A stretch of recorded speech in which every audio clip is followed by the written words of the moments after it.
world, right? You have offices, you have talent pools, you have centers across the world. Where do you compare, right? I think Hyderabad stands right there. I mean, even we are executing some initiatives which are at the level of the CTO or CEO of Honeywell, right? So recently, this year itself, he visited us. So we are kind of engaged in the core initiatives that Honeywell really matters. And with respect to skills, right? So some of our key skills are basically sensor to cloud integration, right? So hardware skills, RF skills, the IIoT skills. So all those are kind of available. We get them. The only missing part is with respect to domain expertise, and that's something that we continue to harvest. And now that we are also seeing some peer companies in also coming up, so we kind of exchange talent as well. So all in all, I have never faced a challenge where we probably waited more than 3 months to hire the right talent. Got it. We don't necessarily have to go one by one Yeah. exactly. So but if I may add to the talent question, the depth of the talent and what you can do. I'll tell you my own experience with what we're doing at Pega, right? I think one of the best things that we've been able to do is to drive innovation for the global company right from here. Our AI Center of Excellence is actually based out of here. We do so much work in terms of high-end work. And how does that happen? It's not an accidental thing, right? We have actually had a senior technical talent that we have built over the years. And we've been, we've had a GCC here for about 20 years now. And so it's actually been a journey. To give you a data point in terms of at least 42% of our individual contributors have at least, 12 to 15 years of experience. So it's a intentionally built technical depth in that GCC who can actually lead innovation across the globe. Right. To be able to define some of the AI, roadmaps in terms of what we do was no joke, right? So it's actually been done, and we have one of the highest tenures, for that matter, in the GCC landscape, if you look at it. Right. So very quickly switching topics, right? I think we spoke about talent for a long time, the depth of talent, the ability to find talent, what are we doing for the global and so on. But we also know that what got us here will not keep us here. Right. We also need to feed, because everything that we see around here is Vision 2037, 2047, and so on. So what are the things that you feel as a GCC, what do you need to adopt, adapt, change for you to keep this momentum going? Anyone? Yeah. So that's a great question because, and we were talking about it earlier, is that how many people really understand what the GCC is? Honestly, I don't understand it either. Right? Because I'm in the asset management industry and the asset servicing industry. So the point Rahul made is that the domain expertise that you collect behind your experience defines how you service your clients around the world. So I think the thinking of how we've built this over the last 20 years, where it was around COEs and shared service centers, and is probably going to pivot back from more of a vertically oriented domain expertise in the industry of our clients. And that's what I think the progression will come. And we start measuring ourselves in terms of the outcome for our clients. Right, right. You picked up wanting to answer something, but yes. Sorry. Both Rahul, one after another, go quickly. Well, KP, to your question about GCC's journey, where we are at and how do we scale, right? I think we need to start thinking about, instead of execution, we need to have a seat at the table. Not in terms of like the percentage of workforce that you have out of any of the GCCs, versus having a really impactful, customer-focused work that can have really a seat at the table. And it's not, the KPIs that you talk about is not about like, you have 40% of engineering team or 80% of engineering team out of Hyderabad or out of India. It's more about what impact are you having towards the customer. So that way you're changing the narrative, what from a capability center to like incubation, innovation, customer impact, revenue impact. Those are the conversations that are sit on the table. Yeah, exactly. So there was a statement that was there, and I'll come to you, Rahul, in a second, right? Which is said, right now we have 2,100 GCCs, but when the statement was made, it was 1,700 GCCs back then. 5 years from now, 6 years from now, in 2030, how many GCCs will be there? The answer was 0, right? Because they have now not been called GCCs, they are part of the global fabric, right? And that's what today I think Pega and Honeywell and the others are actually part of the global fabric itself. You don't necessarily call yourself as a GCC, right? True. And so how does that work? That global ways of working that you've established, is there anything to take away from there? I would say that now we have kind of mastered the act of execution, also innovation for global, right? So now the focus is India being a growth center, kind of a high area of growth center for as a region. We want to do local innovation, and how can we be successful with local innovation? So that's a key growth area for us. How can we make a difference for the region? We're already making a difference for the world. Yeah. That's the key. Awesome. Ludwig, we had a question specifically for you, but if you want to answer something else, please do, and then I'll ask you another one. Just to add on this, for us, the move to India was natural because we did already a lot of work with Indian companies, the Tatas, Accenture, Infosys, and the likes. And we are now insourcing the strategic capabilities. And we are at the same time already today with the team we are ramping up, fully plugged in our global organization. So it's not a GCC and the rest. Yep. It depends on the domain expertise needed. In some functions, you have the time difference advantage from India to Europe or other countries. So most of the colleagues are plugged in teams which are operating in Hyderabad, Frankfurt, Luxembourg, Cork, and even Prague. And it's seamlessly integrated. So you cannot even sometimes really nail down what is coming out of Hyderabad because the teams are globally connected and working globally already, naturally. Yes. In fact, I think you almost are partially answering what I was going to ask you, which is when you set this up as a new center, what sort of operating structure did you have? Or what were the kind of principles that you come and put in place in the first time so that the integration into the global was already seamless? Maybe two things. One, let's say, leadership principle and one design principle. The leadership principle is, it's not a principle, it's a habit, what we have, that we have a commitment from the European top management, from our mother company, Deutsche Börse AG, from the top, and also the line below is 100% commitment to India as an important place to be, and specifically Hyderabad as the place to be for us, for our internal workforce and talent. Second is that from the very beginning on, all different parts of a capital market infrastructure value chain, super difficult, I know, but so it means everybody who's doing IT in Deutsche Börse has already, as of today, do IT out of India. So that we have everybody also being really committed from the European guys having teams here. That it's not one front running, but everybody needs to build up teams here at the same time. With different subject expertise, with a bit, at the beginning, different sizes, but everybody who has IT in Deutsche Börse has already today boots on the ground in Hyderabad with own people. Thank you. I'm going to ask one last question on the broader GCC, and then we'll do a quick rapid fire if you have. The broader question is more on the cultural shift that is happening. Now, because of AI today, are you now forced to change the way that your GCCs are working? Are you forced to change the way your organizations are working to a large degree? Are you forced to take a startup-y kind of an approach, if I will? But if that's not the case, it's something else. For us, it's a little bit of been a unique thing because we've been in the AI space for a long time.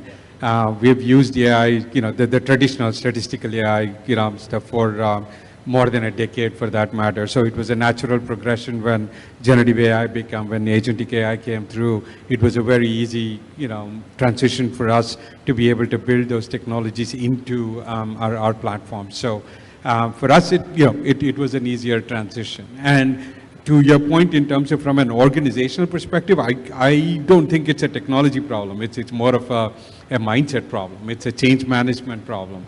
And we are hard at it. We want first, really big to be an AI native company. We want everybody to be able to think, think AI first and then be able to leverage that to do better. So we have done a lot of that, in the last couple of years. Yeah.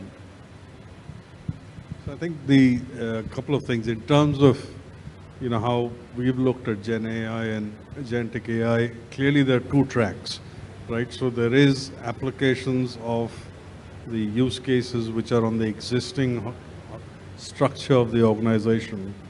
But in parallel, we are actually looking in terms of innovation in ripping out the organization and thinking about the AI's design on a more front-to-back perspective. So, and the most sort of immediate belief that we have is that actually the existing cakes and candles kind of horizontal, vertical organizations probably will be very different in the future when you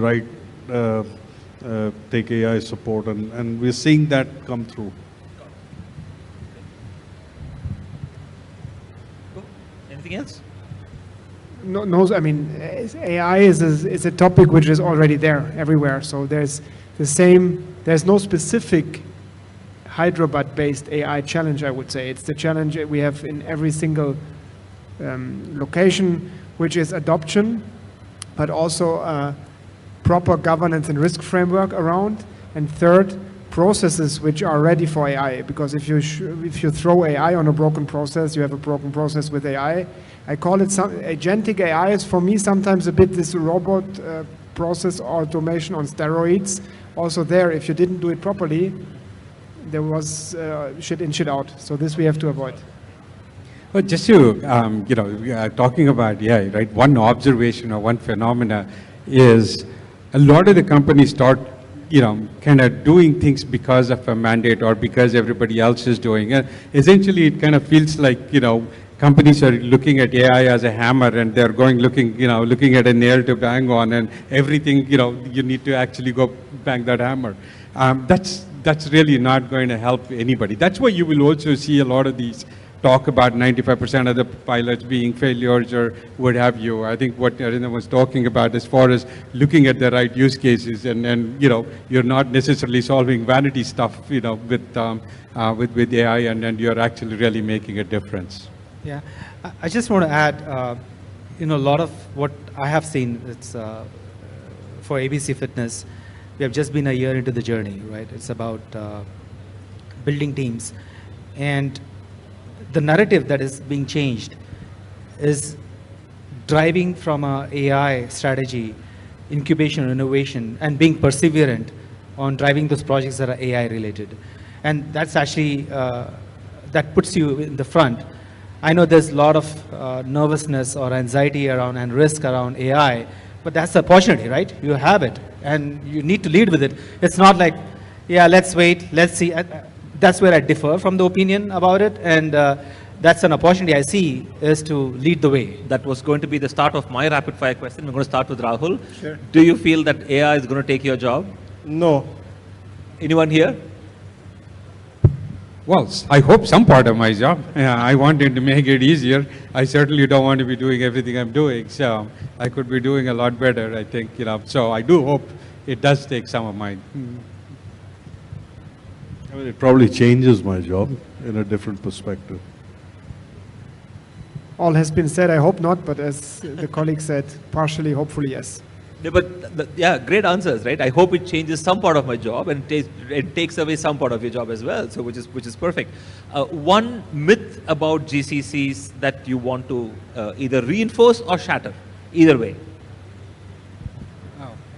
Well, the fact that the headquarters should actually give what a GCC should do, So in my mind, it's always earned and not given. So I think that's what I would probably say. So this whole narrative around 6,000 leadership roles, 36,000 leadership roles, I think is rubbish, right?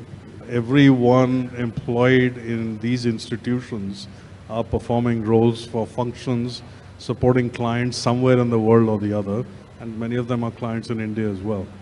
Now, the myth is that this leadership pivot is going to change everything. I don't think so. It's how you measure yourself when that pivot to, not calling yourself a GCC happens. That's when success comes, in my view. For me, this is the point that there is not the GCC. Every GCC is as individual as the company. And so you have to adapt the setup and the operations to the need of the whole global organization. So there's no one size fits all, but a very tailored approach necessary. Yeah. One of the myths I looked at is don't look for culture fit, but look for culture adds. The reason I say that is it brings a diverse perspective. So it's not like you always have yes kind of talent on the table versus a diverse one. Anything, Rahul? I'll probably talk about top-down driven innovation. So sometimes it's told that you need to do something which probably doesn't work. There need to be conviction at the ground when you talk to the customers and their end users, right? So that's what I will say. That's a myth that need to be changed. Right. Last question on the rapid fire. One good thing that Telangana is doing and one thing that you would actually advise Telangana to do to stay afloat or stay ahead of the curve. I would say that the talent, we have a lot of universities, etc. So to pick talent across the board. So that's something that's great and should continue. The collaboration with the companies. What probably we should be avoiding is going the Bangalore way. Unplanned development. So. Yeah. Just building on it, Hyderabad has the momentum and we should continue building on that momentum. The Bangalore way, the reason the infrastructure don't cave into the successes that Bangalore had. There's the learnings that we can build on it, and that is where we don't need to fall on it. There are learnings that we can get from Bangalore and build on that momentum for Hyderabad. For me, the good thing is the very close collaboration between business and government. Again, so this ecosystem in the best possible way. Please continue doing. And I think what is for the future crucial to have at the same time AI first lectures and classes at universities, but don't forget the people who are already working to also up and reskill people in their end 30s, mid 40s and 50s. Don't forget them in the journey of education and next level of technology.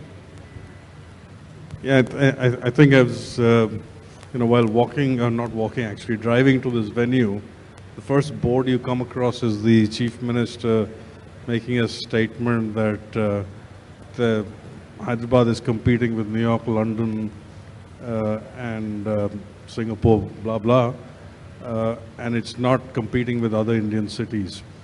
And actually I heard that and I was really happy about it because I think this is the first government I've actually seen which has made that statement. And in the financial services industry, we've been saying this for a number of years as we've evolved, that our competition is not Krakow and Manila and some other place in the world. It is New York, London, Dubai, Singapore, right? That's what we need to aspire to be. So it was really pleasing to see the government actually take that stand. The flip side of it, and no Hyderabadi likes it, right? Amirpet is a weak spot in this city, which is a huge risk. Well, to both the rounds, I'm from Bangalore, so I know I have all the bruises to share with you guys if you want to talk about it. But my advice for the comment would really be, constantly keeping ahead of the curve. Don't take eyes off of this, and then, consistently doing things, constantly, being on top of it. There you have it, ladies and gentlemen, the leaders who are pioneering GCCs over here in Telangana. That's a great talent ecosystem. There are some wonderful GCCs. The technology centers in Hyderabad and Telangana are no less to any other in the world. And I think there are some wonderful products being built over here. And thank you to all of you to have set up your centers over here. There is still a lot more to do. So I think this wave is going to be riding on for quite a bit. We'll see you again in a year's time, and hopefully we'll have a lot more stories to share. Thank you for watching with us. Thank you. Thank you, everyone.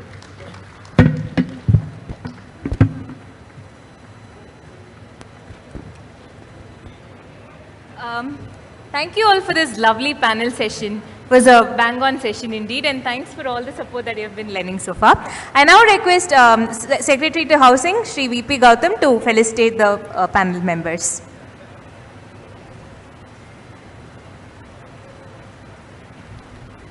To start with, Mr. Arindam Banerjee, EVP and Country Head, State Street.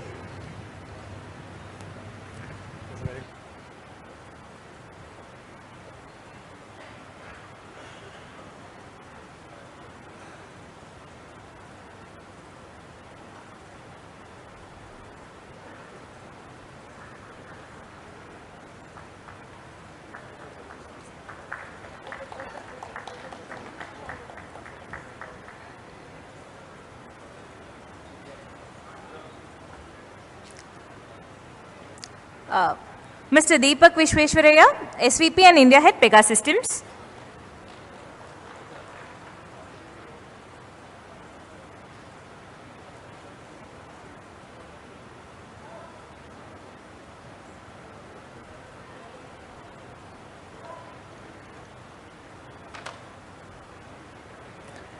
Mr. Ludwig Heinzelmann, Country Head, Deutsche Börse.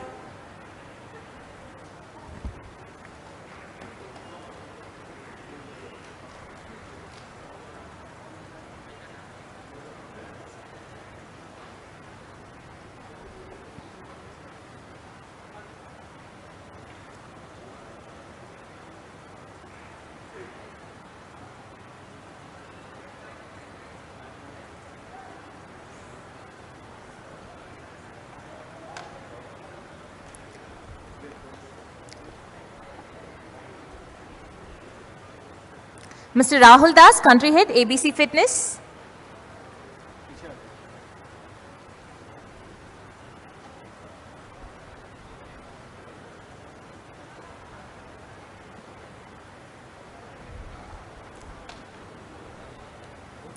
Mr. Rahul Sule, Senior Director, Engineering, Honeywell Technology Solution.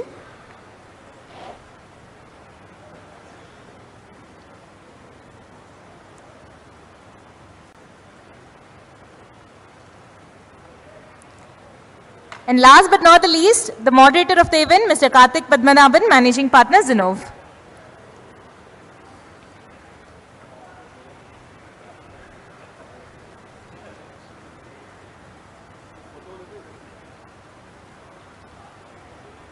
Once again, thank you all for this lovely session. Thank you. Thank you, sir.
Have used software that sits behind it. Rahul's team in India are the ones who are making it. Thank you, Rahul.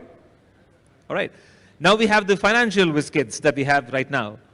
Can I invite Ludwig? Come on up over here. Ludwig is the newest kid in the block. But then when you talk to him, he knows everything around here. He knows what sessions are happening. He even knows Hindi and Telugu. And Ludwig is from Deutsche Börse. And that software powers the world's most complex stock exchanges, including the Frankfurt Stock Exchange. Thank you, Ludwig. Thanks for being here. And the Bombay Stock Exchange, just so that you know, right? All right, when it crashes, only the stock market crashes, the software does not, just to make sure that happens, right? So thank you for that. All right. Okay, next we have Arindam from State Street. And State Street is no stranger to India. They have been doing business here. They are having centers over here for a really long time. So he's a veteran here on the financial side and have got their own capability center set up over here. Come on in. Thank you, Arindam. Last, but certainly the best, we have saved that also. And Deepak, friend, mentor, advisor, long before GCCs were called GCCs, Deepak had already advising people in terms of what talent means to India. So he's one who has set up one of the most technologically advanced tech centers over here from Pega Systems. Deepak, thank you so much. All right, gentlemen, I'm going to join you over here. And I think all of them have actually, hopefully all of you have mics. In case you don't, then please do share that with you. I'll pass it around as well. All right. My name is Karthik Padmanabhan from Zinov, and great to be here. All right, so we're going to start with GCCs itself. The first questions first to all of you. Why Hyderabad? Why are you here? Why did you choose? And why is talent special here? Oh, well, I think that's reasonably an easy one to start with, right? I think a good one to start with. See, for us from a GCC perspective, I think there are three fundamental things that we look at. One is in terms of the availability of talent, obviously, right? Second is the infrastructure and ease of doing business in terms of when you can start, and more importantly, can you scale, right? That talent and the scale. And then the diversity of ability from a global team perspective to survive in an environment, right? The socio-economic aspect of things. I think all of those things, Hyderabad does a good job of ticking all of those boxes. That's probably what I would say.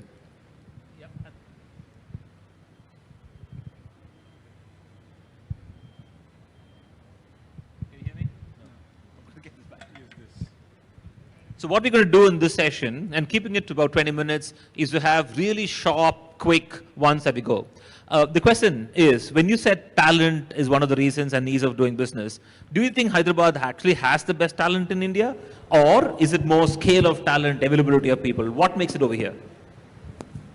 So Hyderabad has the talent at the scale required, and it's not the biggest talent pool in India. Let's not kid ourselves. There are other locations which do have a larger, mature engineering talent pool, but it is rapidly evolving, right? If you go back, and when we started 20 years back, the talent pool was Mumbai. So our first office was in Mumbai. And the talent pool has now become larger. It has become larger over the last 20, 25 years. And Deutsche Börse, just come in here very, very recently. And Hyderabad is known for all of the healthcare GCCs, tech GCCs, and so on. But you interestingly chose to set up a financial GCC along with Arindam here on the State Street side, right? So what was it about the financial side that you felt that you had talent to pick over here? What were the other cities into consideration? And what was your top 2 criteria to pick one over here? Thank you. Also, thank you for having me again here on the panel. So the criteria which have been mentioned were also true for us. So it was not a 0-1 decision, Hyderabad or nothing. India has many interesting cities to build a GCC, even if it's the first one. But Hyderabad had the best combination of all factors which matter to us, most notably infrastructure, which is still scaling. And we see this here at this great Telangana Rising Summit. Infrastructure for business and professionals, but also infrastructure for living of the talents. So these are the key points. Plus, there is also an interesting and strong evolving ecosystem of financial services companies at the intersection of financial services and IT, and all this combined led us to be here. Got it. So that's on the talent side that we're talking about. And Rahul, I think I'll have to, both the Rahuls, I'll probably talk from a technology standpoint.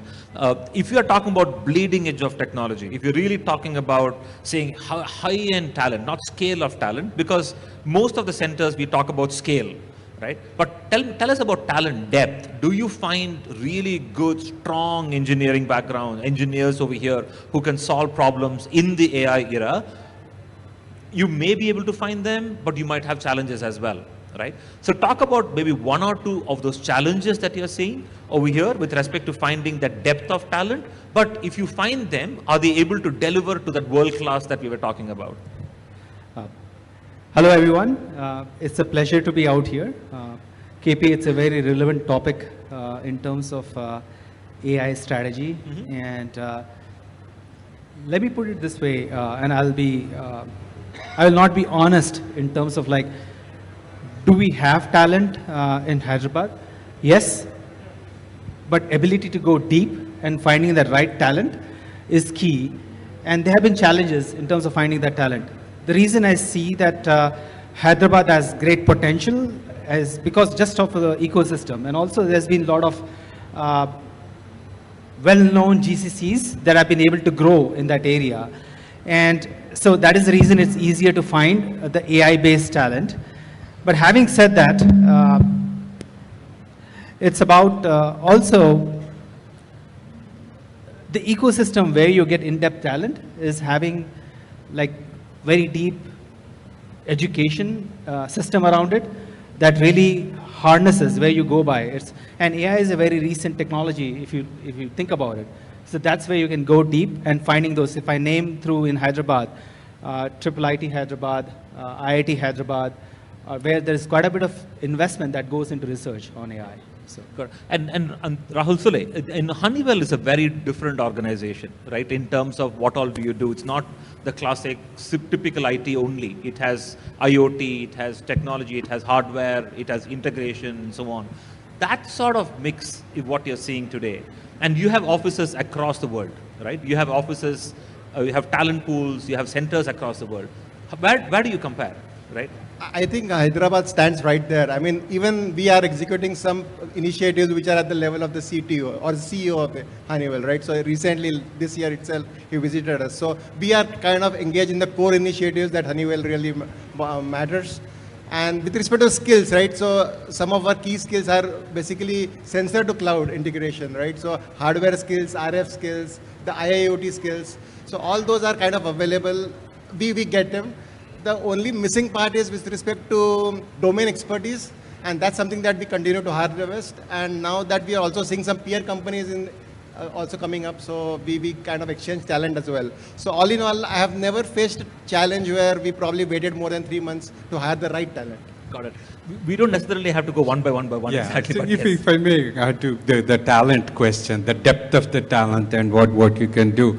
I'll tell you my own experience with what we're doing at Pega, right?